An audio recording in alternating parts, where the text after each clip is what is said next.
सभी भक्तों को राधे राधे। जय श्री कृष्णा। बोल भोलेनाथ की जय। श्री शिवाय नमस्तुभ्यम, श्री शिवाय नमस्तुभ्यम, श्री शिवाय नमस्तुभ्यम। आइए आज सुनेंगे शिव महापुराण कथा अध्याय नंबर 13। श्री शिवाय नमस्तुभ्यम, हर हर महादेव। सुनिए शिव महापुराण कथा आगे का अध्याय। ब्रह्मा जी बोले, हे मुनि श्रेष्ठ नारद, शैलराज हिमालय और मैना से विदा लेकर सप्तऋषि भगवान शिव के निवास स्थल कैलाश पर्वत पर पहुँचे। वहां पहुंचकर उन्होंने दोनों हाथ जोड़कर शिव जी को प्रणाम किया और उनकी भक्ति भाव से स्तुति की। तत्पश्चात उन्होंने कहना आरंभ किया, हे देवाधिदेव महादेव, हमने गिरिराज हिमालय और मैना को समझा दिया है। वे इस संबंध को स्वीकार कर चुके हैं। उन्होंने पार्वती का वाग्दान कर दिया है। हे प्रभु, अब आप अपने पार्षदों तथा देवताओं के साथ बारात लेकर हिमालय के यहाँ जाइए और देवी पार्वती का पानी ग्रहण संस्कार करिए। भगवान, आप वेदोक्त रीति से पार्वती को अपनी पत्नी बना लीजिए। सप्तऋषियों का यह वचन सुनकर त्रिलोकीनाथ भगवान शिव बहुत प्रसन्न हुए और बोले, हे ऋषिगण, मैं विवाह के रीति रिवाजों के संबंध में कुछ नहीं जानता। आप लोगों ने पूर्व में विवाह की जो रीति देखी हो अथवा इस विषय में आप जो कुछ जानते हो, कृपया मुझे बताइए। भगवान शिव के इस शुभ वचन को सुनकर सप्तऋषि बोले, भगवान, आप सर्वप्रथम श्री हरि विष्णु एवं सृष्टिकर्ता ब्रह्मा जी को उनके पुत्रों एवं पार्षदों सहित यहाँ बुला लीजिए। सभी ऋषि मुनियों, यक्ष, गंधर्वों, किन्नरों, सिद्धगणों एवं देवराज इंद्र सहित सभी देवताओं और अप्सराओं को अपने विवाह में आमंत्रित करें। वे सब मिलकर इस विवाह का सफल आयोजन करेंगे। ऐसा कहकर सप्तऋषि भगवान शिव से आज्ञा लेकर उनकी भक्ति भाव से स्तुति करते हुए प्रसन्नतापूर्वक अपने धाम को चले गए। बोल भोलेनाथ की जय। नारद जी ने पूछा, हे तात महाप्राग, कृपया कर अब आप मुझे यह बताइए कि सप्तऋषियों के वहां से चले जाने पर हिमालय ने क्या किया। ब्रह्मा जी बोले, नारद, जब वे सप्तऋषि हिमालय से विदा लेकर कैलाश पर्वत पर चले गए तो हिमालय ने अपने सगे संबंधियों एवं भाई बंधुओं को आमंत्रित किया। जब सभी वहां एकत्रित हो गए तब ऋषियों की आज्ञा के अनुसार हिमालय ने अपने राजपुरोहित श्री गज से लगन पत्रिका लिखवाई। उसका पूजन अनेकों सामग्रियों से करने के पश्चात उन्होंने लगन पत्रिका भगवान शंकर के पास भिजवा दी। गिरिराज हिमालय के बहुत से नाते रिश्तेदार लगन पत्रिका को लेकर कैलाश पर्वत पर गए। वहां पहुंचकर उन्होंने त्रिलोकीनाथ भगवान शिव के मस्तक पर तिलक लगाया और उन्हें लगन पत्रिका दे दी। शिवजी ने उनका खूब आदर सत्कार किया। तत्पश्चात वे सभी वापस लौट आए। शैलराज हिमालय ने देश के विविध स्थानों पर रहने वाले अपने सभी भाई बंधुओं को इस शुभ अवसर पर आमंत्रित किया। सबको निमंत्रण भेजने के पश्चात हिमालय ने अनेकों प्रकार के रत्नों, वस्त्रों और बहुमूल्य आभूषणों तथा विभिन्न प्रकार की बहुमूल्य देने योग्य वस्तुओं को संग्रहित किया। तत्पश्चात उन्होंने विभिन्न प्रकार की खाद्य सामग्री, चावल, आटा, गुड़, शक्कर, दूध, दही, घी, मक्खन, मिठाइयाँ तथा पकवान आदि एकत्रित किए ताकि बारात का उत्तम रीति से आदर सत्कार किया जा सके। सभी खाद्य वस्तुओं को बनाने के लिए अनेकों हलवाई लगा दिए गए। चारों ओर उत्तम वातावरण था। शुभ मुहूर्त में गिरिराज हिमालय ने मांगलिक कार्यों का शुभारंभ किया। घर की स्त्रियां मंगल गीत गाने लगी। हर जगह उत्सव होने लगे। देवी पार्वती का संस्कार कराने के पश्चात वहां उपस्थित नारियों ने उनका श्रृंगार किया। विभिन्न प्रकार के सुंदर वस्त्रों एवं आभूषणों से विभूषित पार्वती देवी साक्षात जगदम्बा जान पड़ती थी। उस समय अनेक मंगल उत्सव और अनुष्ठान होने लगे। अनेकों प्रकार के साज श्रृंगार से सुशोभित होकर स्त्रियां इकट्ठी हो गई। शैलराज हिमालय भी प्रसन्नतापूर्वक निमंत्रित बंधु बांधवों की प्रतीक्षा करने लगे और उनके पधारने पर उनका यथोचित आदर सत्कार करने लगे। लोकोचार रीतियां होने लगी। गिरिराज हिमालय द्वारा निमंत्रित सभी बंधु बांधु उनके निवास पर पधारने लगे। गिरिराज सुमेरु अपने साथ विभिन्न प्रकार की मणियां और महारत्नों को उपहार के रूप में लेकर आए। मंद्रांचल, अस्ताचल, मल्याचल, उदयाचल, निषद, दुर्दुर, करवीर, गंधमादन, महेंद्र, पारियात्र, नील, त्रिकुट, चित्रकूट, कोंज, पुरुषोत्तम, सनील, वेंकट, श्रीशैल, गोकामुख, नारद, विंध्य, कालंजर, कैलाश तथा अन्य पर्वत दिव्य रूप धारण करके अपने अपने परिवारों को साथ लेकर इस अवसर पर पधारे। सभी देवी पार्वती और शिवजी को भेंट करने के लिए उत्तम वस्तुएं लेकर आए। इस विवाह को लेकर सभी बहुत उत्साहित थे। इस मंगलकारी अवसर पर सोन, भद्रा, नर्मदा, गोदावरी, यमुना, ब्रह्मपुत्र, सिंधु, विपासा, चंद्रभागा, भागीरथी, गंगा आदि नदियां भी नर नारी का रूप धारण करके अनेक प्रकार के आभूषणों एवं सुंदर वस्त्रों से सज धज कर शिव पार्वती का विवाह देखने के लिए आई। शैलराज हिमालय ने उनका खूब आदर सत्कार किया तथा सुंदर उत्तम स्थानों पर उनके ठहरने का प्रबंध किया। इस प्रकार शैलराज की पूरी नगरी, जो शोभा से संपन्न थी, पूरी तरह भर गई। विभिन्न प्रकार के बंदरवारों एवं ध्वज पताकाओं से यह नगर सजा हुआ था। चारों ओर चंदोवे लगे हुए थे। विभिन्न प्रकार की नीली पीली रंग बिरंगी प्रभा नगर की शोभा को और बढ़ा रही थी। ब्रह्मा जी बोले, हे मुनि श्रेष्ठ नारद, शैलराज हिमालय ने अपने नगर को बारात के स्वागत के लिए विभिन्न प्रकार से सजाना शुरू कर दिया। हर जगह की सफाई का विशेष ध्यान रखा गया। सड़कों को साफ कराया गया और उन पर छिड़काव कराया गया। तत्पश्चात उन्हें बहुमूल्य साधनों से सुसज्जित एवं शोभित किया गया। प्रत्येक घर के दरवाजे पर केले का मांगलिक पेड़ लगाया गया। आम के पत्तों को रेशम के धागों से बांधकर सुंदर बंदरवारे बनाई गई। विभिन्न प्रकार के सुगंधित फूलों से हर स्थान को सजाया गया। सुंदर तोरणों से घर को शोभायमान किया गया। चारों ओर का वातावरण अत्यंत सुगंधित था। वहां का दृश्य दिव्य और अलौकिक था। विश्वकर्मा को गिरिराज हिमालय ने आदर पूर्वक बुलवाया और उन्होंने एक दिव्य मंडप की रचना करने को कहा। वह मंडप 10,000 योजन लंबा और चौड़ा था। वह दिव्य मंडप 40,000 कोस के विस्तृत क्षेत्र में फैला हुआ था। विश्वकर्मा, जो कि देवताओं के शिल्पी कहे जाते हैं, उन्होंने इस उत्तम मंडप की रचना करके अपनी कुशलता एवं निपुणता का परिचय दिया। यह मंडप अद्भुत जान पड़ता था।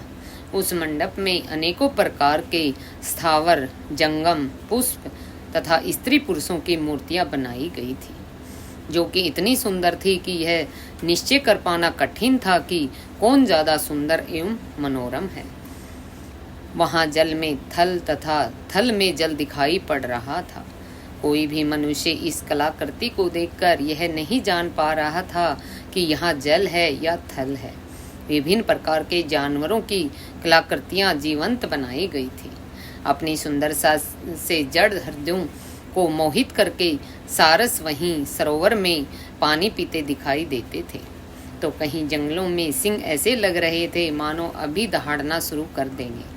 नृत्य करने की मुद्रा में बनाई गई स्त्रियां पुरुषों की मूर्तियों को देखकर ऐसा लगता था मानो वाकई ही नर और नारी नृत्य कर रहे हों। द्वार पर खड़े द्वारपाल हाथों में धनुष बाण लेकर ऐसे खड़े थे जैसे सचमुच अभी बाणों की वर्षा शुरू कर देंगे। इस प्रकार सभी कृत्रिम वस्तुएं बहुत ही सुंदर एवं मनोहर थी, जो कि बिल्कुल ही जीवंत लगती थी। द्वार के मध्य में देवी महालक्ष्मी की सुंदर मूर्ति की स्थापना की थी, जिन्हें देखकर ऐसा प्रतीत होता था मानो क्षीर सागर से निकलकर साक्षात लक्ष्मी देवी वहां आ गई हो। वे सभी शुभ लक्षणों से युक्त दिखाई दे रही थी। मंडप में विभिन्न स्थानों पर हाथियों की कलाकृतियां भी बनाई गई थी। कई स्थानों पर घोड़े घुड़सवारों सहित खड़े थे, तो कहीं सुंदर अद्भुत दिव्य रथ जिन पर सफेद अरसु जुते हुए थे। मंडप के मुख्य द्वार पर नंदीश्वर, जो कि शिवजी की सवारी है, की मूर्ति बनाई गई थी, जो कि स्फटिक मणि के समान चमक रही थी। उसके ऊपर दिव्य पुष्पक विमान की रचना की गई थी, जिसे पल्लवों और सफेद चामरों से सजाया गया था। विश्वकर्मा द्वारा समस्त देवताओं की भी प्रतिमूर्ति रचना की गई थी, जो कि हूबहू वास्तविक देवताओं से मिलती थी। क्षीरसागर में निवास करने वाली श्री हरि विष्णु एवं उनके वाहन गरुड़ की रचना भी उस मंडप में ही की गई थी, जिसका स्वरूप साक्षात विष्णु जी जैसा ही था। इसी प्रकार विश्वकर्मा द्वारा जगत के सृष्टिकर्ता ब्रह्मा जी की भी प्रतिमा उनके पुत्रों और वेदों सहित बनाई गई थी। साथ ही वह प्रतिमा वैदिक सूक्तों का पाठ करती हुई दिखाई देती थी। स्वर्ग के राजा देवेंद्र अथवा इंद्र एवं उनके वाहन ऐरावत हाथी की मूर्तियां भी जीवंत थी। इस प्रकार विश्वकर्मा द्वारा बनाई गई सभी कलाकृतियां कला का अद्भुत नमूना थी, जो कि दिव्य एवं मनोरम थी, जिन्हें देखकर यह जान पाना अत्यंत मुश्किल ही नहीं नामुमकिन था कि वो असली है या फिर नकली है। देवताओं के शिल्पी विश्वकर्मा द्वारा बोल भोलेनाथ की जय, बोल पार्वती मैया की जय। श्री शिवाय नमस्तुभ्यं, श्री शिवाय नमस्तुभ्यं, श्री शिवाय नमस्तुभ्यं, श्री शिवाय नमस्तुभ्यं, श्री शिवाय नमस्तुभ्यं। हर हर महादेव, बोल भोलेनाथ की जय। जिन्हें जान पाना अत्यंत मुश्किल ही नहीं नामुमकिन था, वो असली है या फिर नकली है। देवताओं के शिल्पी विश्वकर्मा द्वारा रचित यह दिव्य मंडप आश्चर्यों से युक्त एवं सभी को मोहित कर लेने वाला था। तत्पश्चात शैलराज हिमालय की आज्ञा के अनुसार विश्वकर्मा ने देवताओं के रहने के लिए कृत्रिम लोकों का निर्माण किया, जो कि अद्भुत थे। साथ ही उनके बैठने के लिए दिव्य सिंहासनों की भी रचना की गई। ब्रह्मा जी के रहने के लिए विश्वकर्मा ने सत्यलोक की रचना की, जो दीप्ति से प्रकाशित हो रही थी। तत्पश्चात श्री हरि विष्णु के लिए बैकुंठ का निर्माण किया गया। देवराज इंद्र के लिए समस्त ऐश्वर्यों से संपन्न दिव्य स्वर्गलोक की रचना की गई। अन्य देवताओं के लिए भी उन्होंने सुंदर एवं अद्भुत भवनों की रचना की। देवताओं के शिल्पी विश्वकर्मा ने पलक झपकते ही इस अद्भुत कार्य को मूर्त रूप में दे दिया। सभी देवताओं के रहने हेतु उनके दिव्य लोकों जैसे कृत्रिम लोकों का निर्माण करने के पश्चात विश्वकर्मा ने भक्तवत्सल भगवान शिव के ठहरने हेतु एक सुंदर मनोरम एवं अद्भुत घर का निर्माण किया। यह भवन भगवान शिव के कैलाश स्थित धाम के अनुरूप ही था। यहाँ शिव चिन्ह शोभा पाता था। यह भवन परम उज्जवल दिव्य प्रभापुंज से सुशोभित उत्तम और अद्भुत था। इस भवन की सभी ने बहुत ही प्रशंसा की, यहाँ तक कि स्वयं भगवान शिव भी उसे देखकर आश्चर्यचकित हो गए और विश्वकर्मा की इन रचनाओं को उन्होंने बहुत ही सराहा। विश्वकर्मा की यह रचना अद्भुत थी। इस प्रकार जब सुंदर एवं दिव्य मनोरम मंडप की रचना हो गई और सभी देवताओं के ठहरने के लिए यथा योग्य लोकों का भी निर्माण कर दिया गया, तो शैलराज हिमालय ने विश्वकर्मा को बहुत बहुत धन्यवाद दिया। तत्पश्चात हिमालय प्रसन्नता पूर्वक भगवान शिव के शुभागमन की प्रतीक्षा करने लगे। हे नारद, इस प्रकार मैंने वहाँ का सारा वृत्तांत तुम्हें सुना दिया है। अब आप और क्या सुनना चाहते हैं? नारद जी बोले, हे महाप्रभु, हे विधाता, आपको नमस्कार है। आपने अपने श्री मुख से मुझे अमृत के समान दिव्य और अलौकिक कथा को सुनाया है। अब मैं भगवान चंद्रमौली के मंगलमय वैवाहिक जीवन का सार सुनना चाहता हूँ, जो कि समस्त पापों का नाश करने वाला है। भगवान, कृपया कर मुझे यह बताइए कि जब शैलराज हिमालय द्वारा भेजी गई लगन पत्रिका महादेव जी को प्राप्त हो गई, तो महादेव जी ने क्या किया? प्रभु, इस अमृत कथा को सुनाने की कृपया कीजिए। ब्रह्मा जी बोले, हे मुनि श्रेष्ठ नारद, लगन पत्रिका को पाकर भगवान शिव ने मन में बहुत हर्ष अनुभव किया। लगन पत्रिका लेकर आए शैलराज के बंधु बांधवों का उन्होंने यथा योग्य आदर सत्कार किया। तत्पश्चात उन्होंने उस लगन पत्रिका को पढ़कर स्वीकार किया तथा पत्रिका को लेकर आए हुए लोगों का आदर सम्मान से विदा किया। तब शिवजी प्रसन्नता पूर्वक सप्तऋषियों से बोले कि हे मुनियों, आपने मेरे लिए इस शुभ कार्य का संपादन किया है और मैंने इस विवाह हेतु अपनी स्वीकृति प्रदान कर दी है। अतः आप सभी मेरे विवाह में सादर आमंत्रित हैं। भगवान शिव के शुभ वचन सुनकर ऋषिगण बहुत प्रसन्न हुए और उनको आदर पूर्वक प्रणाम करके अपने धाम को चले गए। जब ऋषिगण कैलाश पर्वत से चले गए तब भक्त वत्सल भगवान शिव ने तुम्हारा स्मरण किया। तुम अपने सौभाग्य की प्रशंसा करते हुए तुरंत उनसे मिलने उनके धाम पहुंच गए। शिव जी के श्री चरणों में तुमने नतमस्तक झुकाकर प्रणाम किया और वहां हाथ जोड़कर खड़े हो गए।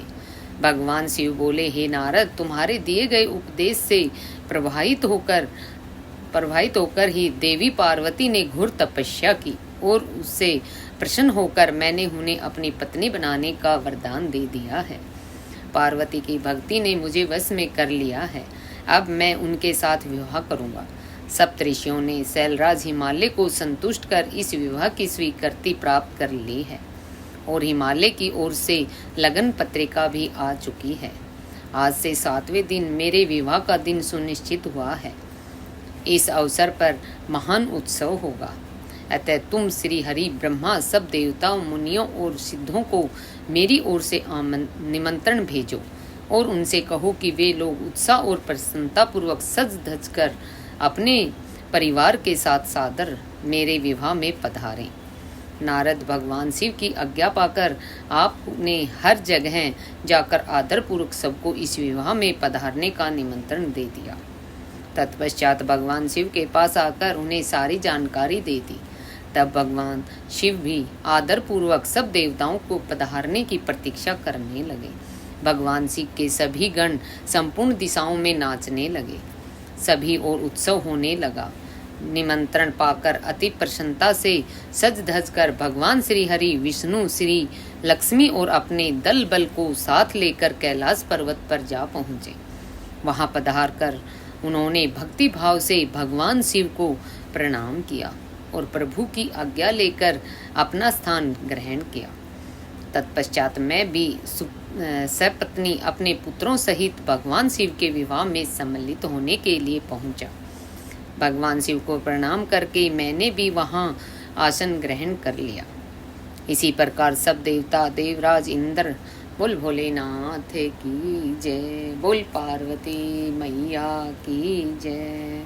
श्री शिवाय नमस्तुभ्यं, श्री शिवाय नमस्तुभ्यं, श्री शिवाय नमस्तुभ्यं, श्री शिवाय नमस्तुभ्यं, श्री शिवाय नमस्तुभ्यं।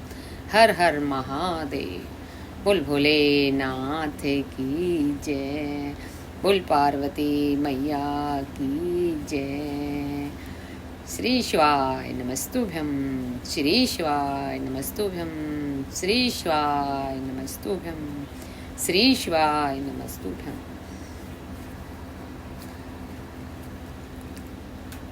होने भगवान शिव को प्रणाम करके मैंने भी वहाँ आसन ग्रहण कर लिया।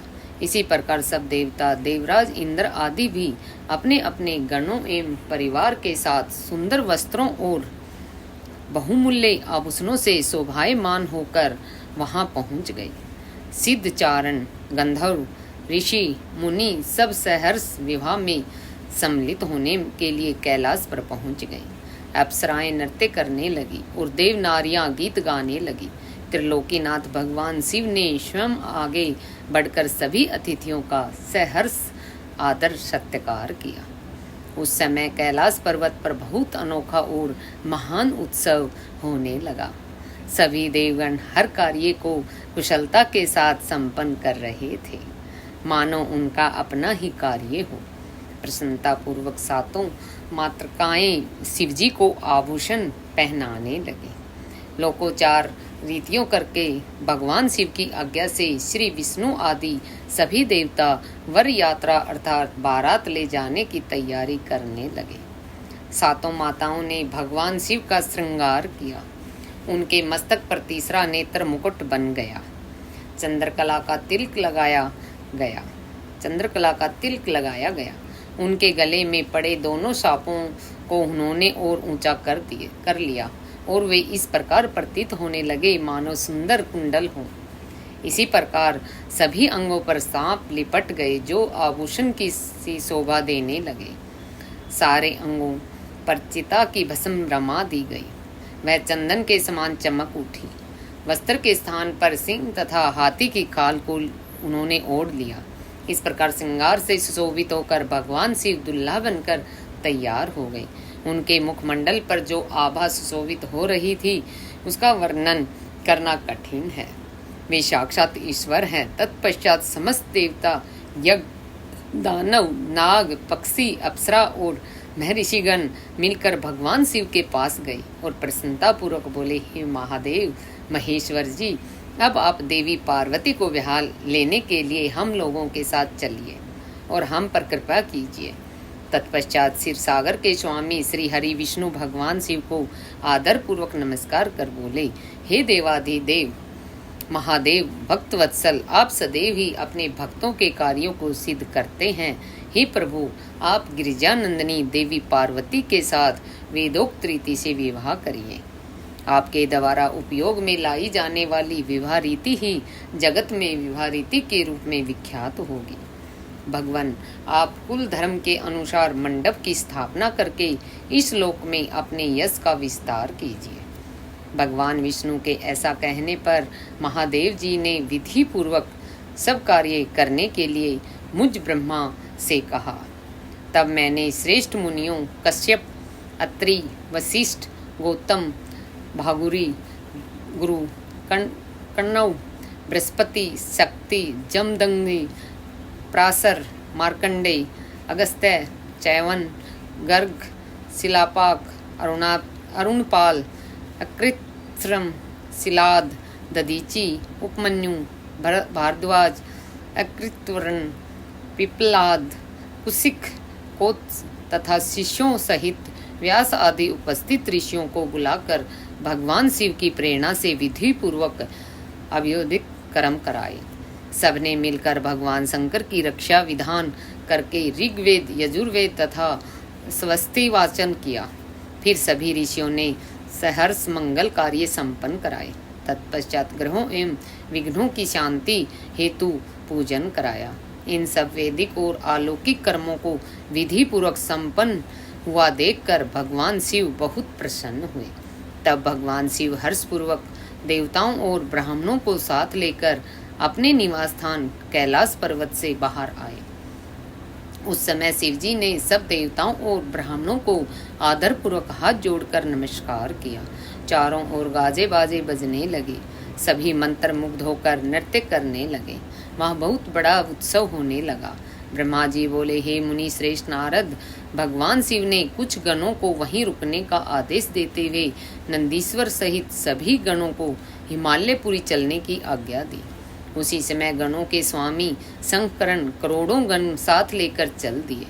फिर भगवान शिव की आज्ञा पाकर गणेश्वर, शंकरण, कैक्राक्ष, विकृत, विशाख, पारिजात, विकृतानन, दुधुम्ब, कपाल, संदारक, कंदुक, कुंडक, विष्ठम, पीपल, स्नादक, आवेशन, कुंड, पर्वतक, चंद्रापन, काल, कालक, महाकाल, अग्निक, अग्निमुख, आदित्य मुर्दा, घनावय, सनाहा, कुमुद, अमोघ, कोकिल, सुमंतर, काकपादोदर, स्नातक, मधुपिंग, कोकिल, पूर्णभद्र, नील, चतुर्वक्रण, अहिरोमक, यज्जवाक्ष, सतमन्यु, मेघमन्यु, काष्ठागुड़, गुरुपाक्ष, वीरूपाक्ष, सुकेश, वृषभ, सनातन,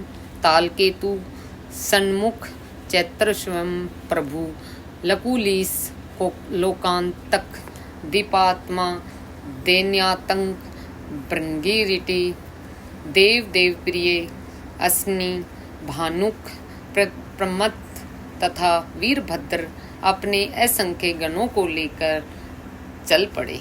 नंदीश्वर एवं गणराज भी अपने अपने गणों को ले छत्रपाल और भैरव के साथ उत्साहपूर्वक चल दिए। उन सभी गणों के सिर पर जटा, मस्तक पर चंद्रमा और गले में नील चिन्ह था। शिवजी ने रुद्राक्ष के आभूषण धारण किए हुए थे। शरीर पर भस्म शोभायमान थी। सभी गणों ने हार, कुंडल, केयूर और मुकुट पहने हुए थे। इस प्रकार त्रिलोकीनाथ महादेव अपने लाखों करोड़ों शिवगणों तथा मुझे श्री हरि और अन्य सभी देवताओं को साथ लेकर धूमधाम से हिमालय नगरी की ओर चल दिए। शिवजी के आभूषणों के रूप में अनेक सर्प उनकी शोभा बढ़ा रहे थे और वे अपने नंदी बैल पर सवार होकर पार्वती जी को ब्याहने के लिए चल दिए। बोल भोलेनाथ की जय, बोल पार्वती मैया की जय। इस समय चंडी देवी महादेव जी की बहन बनकर खूब नृत्य करती हुई उस बारात के साथ हो चली। चंडी देवी ने सांपों को आभूषणों की तरह पहना हुआ था और वे प्रेत पर बैठी हुई थी तथा उनके मस्तक पर सोने से भरा कलश था जो कि दिव्य प्रभापूर्ण सा प्रकाशित हो रहा था। उनकी यह मुद्रा देखकर शत्रु डर के मारे कांप रहे थे। करोड़ों भूत प्रेत उस बारात की शोभा बढ़ा रहे थे। चारों दिशाओं में डमरुओं, भैरियों और शंखों के स्वर गूंज रहे थे। उनकी ध्वनि मंगलकारी थी जो विघ्नों को दूर करने वाली थी। श्री हरि विष्णु सभी देवताओं और शिवगणों के बीच में अपने वाहन गरुड़ पर बैठकर चल रहे थे। उनके सिर के ऊपर सोने का छत्र था। चमर ढुलाए जा रहे थे। मैं भी वेदों, शास्त्रों, पुराणों, अगमों, सनकादिक महासिद्धों, प्रजापतियों, पुत्रों एवं अन्य परिजनों के साथ शोभायमान होकर चल रहा था। स्वर्ग का राजा इंद्र भी ऐरावत हाथी पर आभूषणों से सज धज कर बारात की शोभा में चार चांद लगा रहे थे। भक्त वत्सल भगवान शिव की बारात में अनेक ऋषि मुनि और साधु संत भी अपने दिव्य तेज से प्रकाशित होकर चल रहे थे। देवाधिदेव महादेव जी का शुभ विवाह देखने के लिए साकिनी, यातुधान, बैताल, ब्रह्म राक्षस, भूत प्रेत, पिशाच, प्रमथ आदि गण, तुम्ब्रू, नारद, हा हा हा, हु आदि श्रेष्ठ गंधर्व तथा किन्नर भी प्रसन्न मन से नाचते हुए गाते उनके साथ हो लिए। इस विवाह में शामिल होने में स्त्रियां भी पीछे न थी। सभी जगत माताएं, देव कन्याएं, गायत्री, सावित्री, लक्ष्मी और बोल लक्ष्मी माता की जय, बोल पार्वती माता की जय, बोल भोलेनाथ की जय।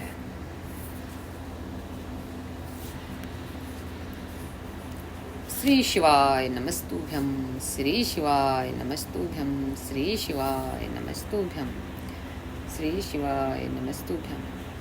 इस विवाह में स्त्रियां भी पीछे न थीं। सावित्री माताएं, देव कन्याएं, गायत्री, लक्ष्मी और सभी देव नाएं और देव पत्नियां, बोल देवी लक्ष्मी मैया की जय, तथा देव माताएं भी खुशी खुशी शंकर जी के विवाह में सम्मिलित होने के लिए बारात के साथ ही होली।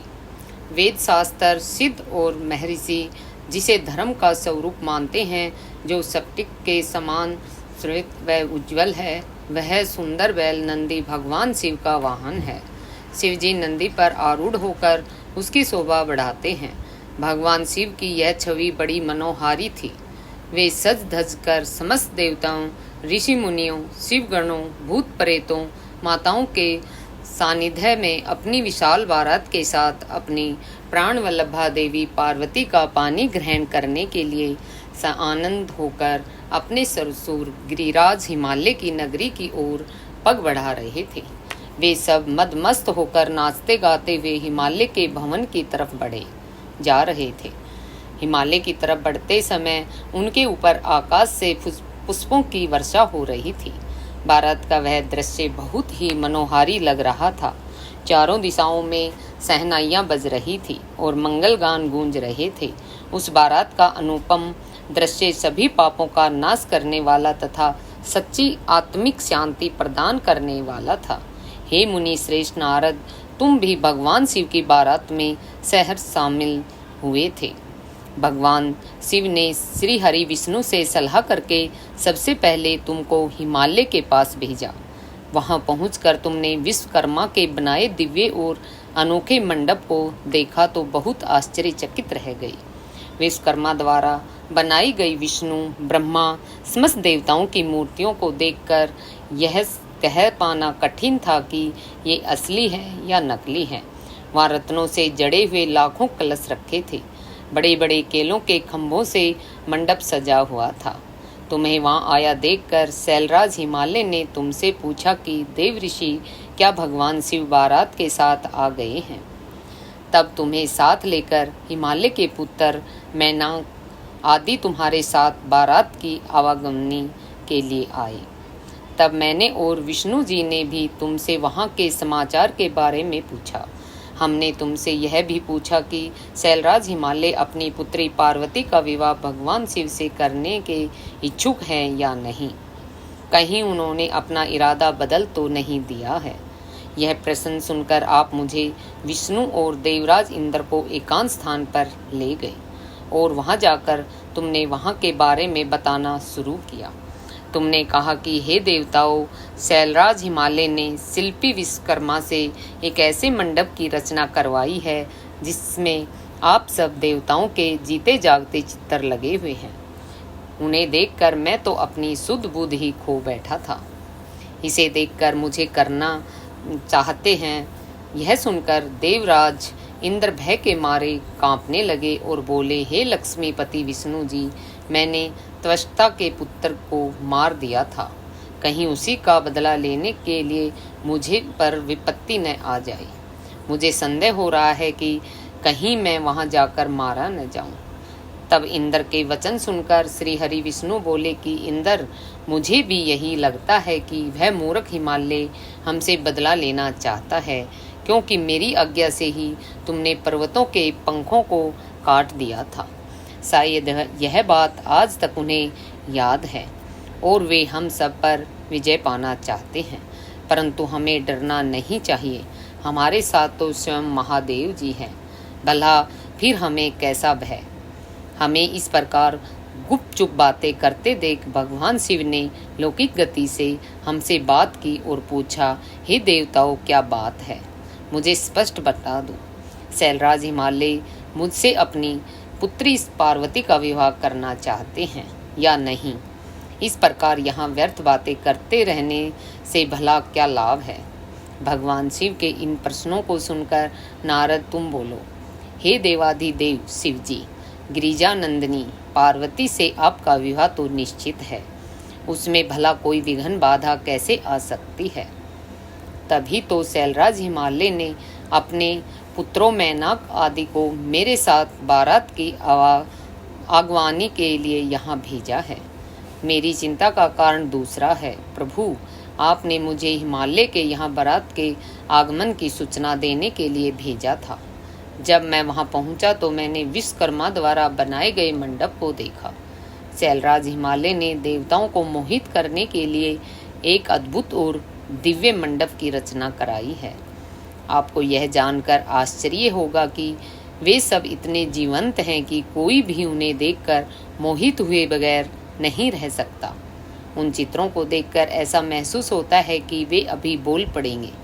प्रभु, उस मंडप में श्री हरि, ब्रह्मा जी, देवराज इंद्र सहित सभी देवताओं, ऋषि मुनियों सहित अनेक जानवरों और पशु पक्षियों के सुंदर व लुभावने चित्र बनाए गए हैं। यही नहीं, मंडप में आपकी और मेरी भी मूर्ति बनी है, जिन्हें देखकर मुझे यह लगा कि आप सब लोग यहाँ न होकर वहीं हिमालय नगरी में पहुँच गए हैं। नारद, तुम्हारी बातें सुनकर भगवान शिव मुस्कुराए और देवताओं से बोले, आप सभी को भय की कोई बात आवश्यकता नहीं है। शैलराज हिमालय अपनी प्रिय पुत्री पार्वती हमें समर्पित कर रहे हैं, इसलिए उनकी माया हमारा क्या बिगाड़ सकती है।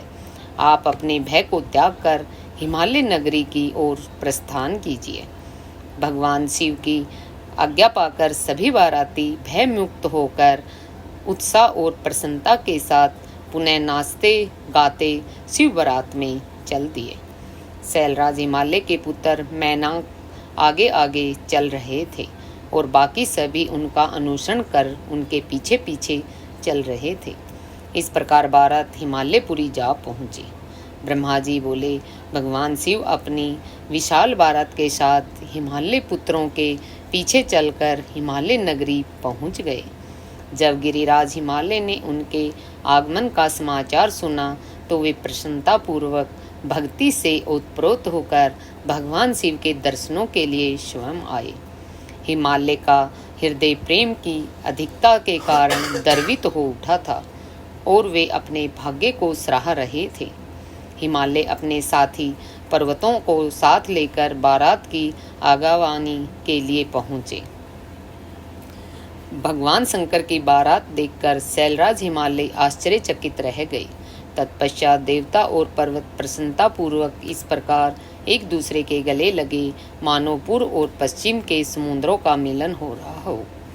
सभी अपने को धन्य मान रहे थे।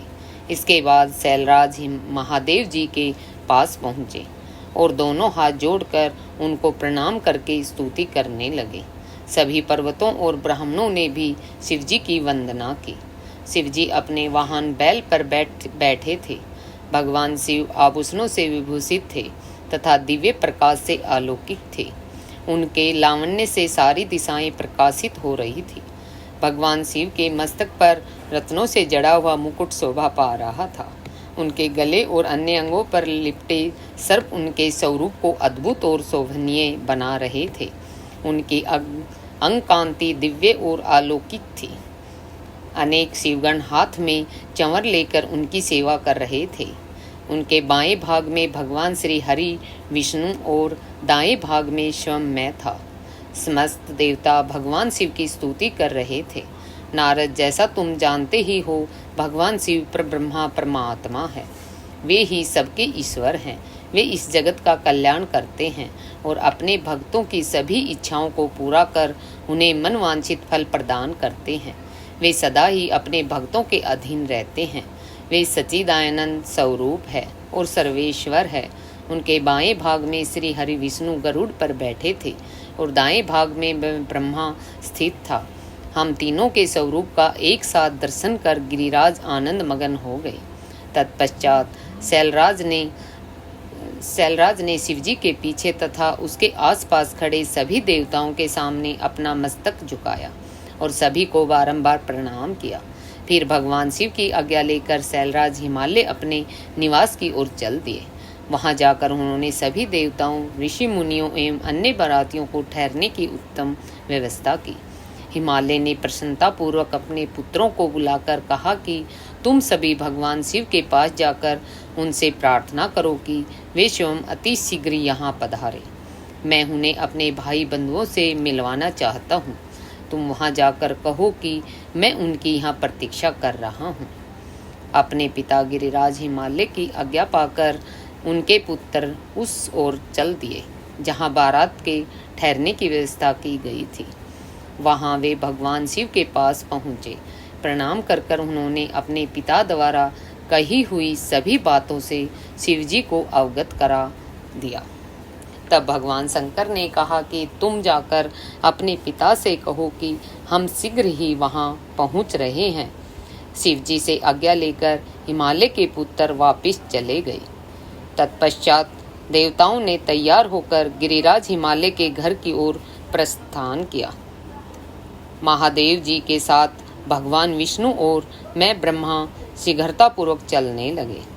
तभी देवी पार्वती की माता देवी मैना के मन में त्रिलोकीनाथ भगवान शिव को देखने की इच्छा हुई। इसलिए देवी मैना ने तुमको संदेशा भेजकर अपने पास बुलवा दिया। भगवान शिव से प्रेरित होकर देवी मैना की हार्दिक इच्छा को पूरा करने के लिए आप वहां गए। ब्रह्मा जी बोले, हे नारद, तुमको अपने सामने देखकर देवी मैना बहुत प्रसन्न हुई और तुम्हें प्रणाम करके बोली, हे मुनि श्रेष्ठ नारद जी, मैं भगवान शिव के इसी समय दर्शन करना चाहती हूँ। मैं देखना चाहती हूँ कि जिन शिव जी को पाने के लिए मेरी बेटी पार्वती ने घोर तपस्या की तथा अनेक कष्टों को भोगा, उन शिव जी का रूप कैसा है, वे कैसे दिखते हैं। यह कहकर तुमको साथ लेकर देवी मैना चंद्रशाला की ओर चल पड़ी। इधर भगवान शिव भी मैना के इस अभिमान को समझ गए और मुझसे वह विष्णु जी से बोले कि तुम सब देवताओं को अपने साथ लेकर गिरिराज हिमालय के घर पहुंचो। मैं भी अपने गणों के साथ पीछे पीछे आ रहा हूँ। भगवान विष्णु ने इसे भगवान शिव की आज्ञा माना और सब देवताओं को बुलाकर उनकी आज्ञा का पालन करते हुए शैलराज के घर की ओर प्रस्थान किया। देवी मैना तुम्हारे साथ अपने भवन के सबसे ऊंचे स्थान पर जाकर खड़ी हो गई।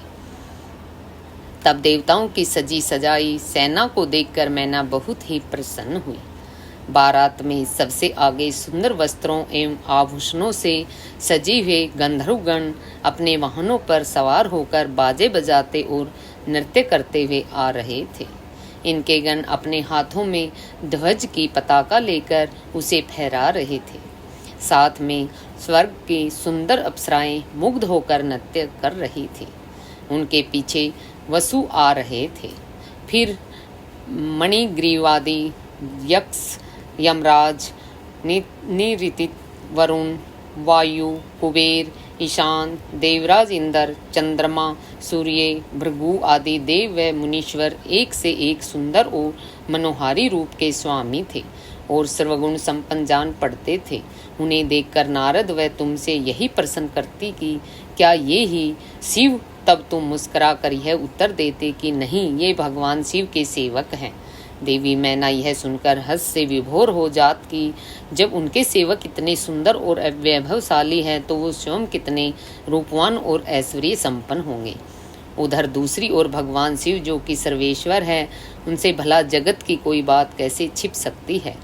वे देवी मैना के हृदय की बात तुरंत जान गई और मन ही मन उन्होंने उनके मन में उत्पन्न अहंकार का नाश करने का निश्चय कर लिया। तभी वहां से जहां मैना और नारद तुम खड़े हुए थे, श्री हरि पधारे। उनकी कांति के समान सामने चंद्रमा की कांति भी फीकी पड़ जाती है। वे जलंधर के समान श्याम और चार भुजाधारी थे और उन्होंने पीले वस्त्र पहन रखे थे। उनके नेत्र कमल दल के समान सुंदर व प्रकाशित हो रहे थे। वे गरुड़ पर विराजमान थे। संग चक्कर आदि उनकी शोभा में वृद्धि कर रहे थे। उनके सिर पर मुकुट जगमगा रहा था और वक्षस्थल में श्रीवत्स का चिन्ह था। उनका सौंदर्य अप्रतिम तथा देखने वाले को मंत्रमुग्ध करने वाला था। उन्हें देखकर देवी मैना के हर्ष की कोई सीमा नहीं रही। वे तुमसे बोली कि जरूर ये ही मेरी पार्वती के पति भगवान शिव होंगे।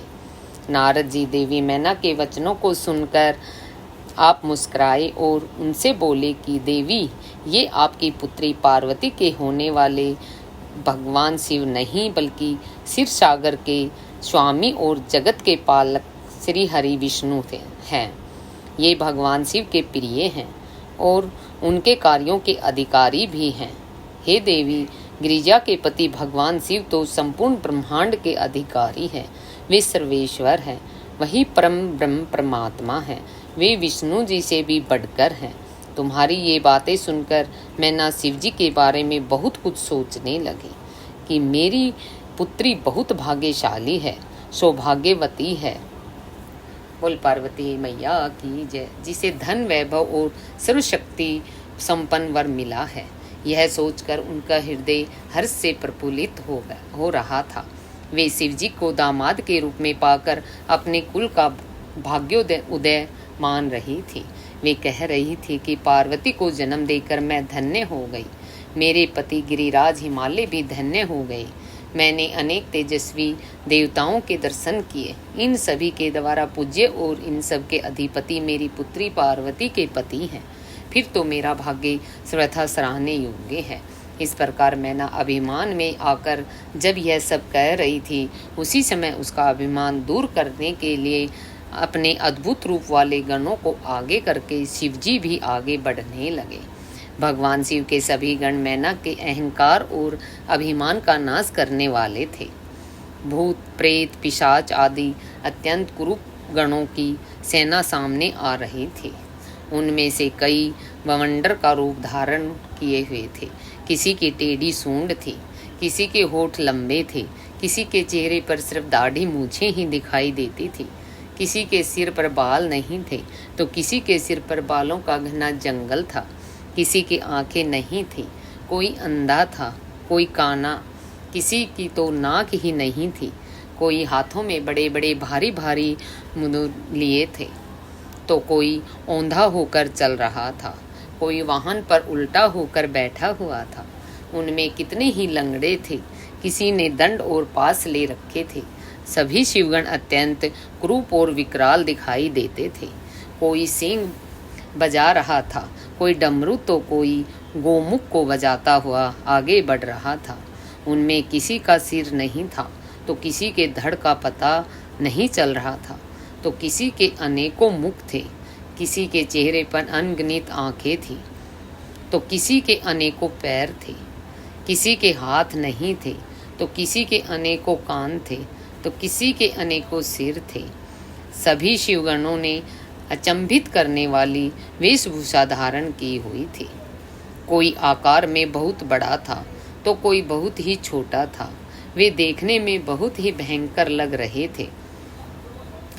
उनकी लंबी चौड़ी विशाल सेना मदमस्त होकर नाचते गाते हुए आगे बढ़ रही थी। तभी तुमने उंगली के इशारे से शिवगणों को दिखाते हुए देवी मैना से कहा कि दर्शन करना।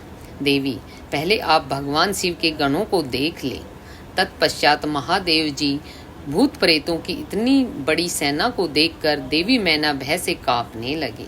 इसी सेना के बीच में 5 मुख वाले, 3 नेत्रों, 10 भुजाओं वाले, शरीर पर भस्म लगाए, गले में मुंडों की माला पहने, गले में सर्पों का हार डाले, बाघ की खाल को ओढ़े, पिनाक धनु साथ में उठाए, त्रिशूल कंधे पर रखकर बड़े क्रूप और बूढ़े बैल पर चढ़े हुए भगवान शंकर देवी को दिखाई दिए। उनके सिर पर जटा जूट थी और आंखें भयंकर लाल थी। नारद, तभी तुमने मैना को बताया कि वे ही भगवान शिव हैं।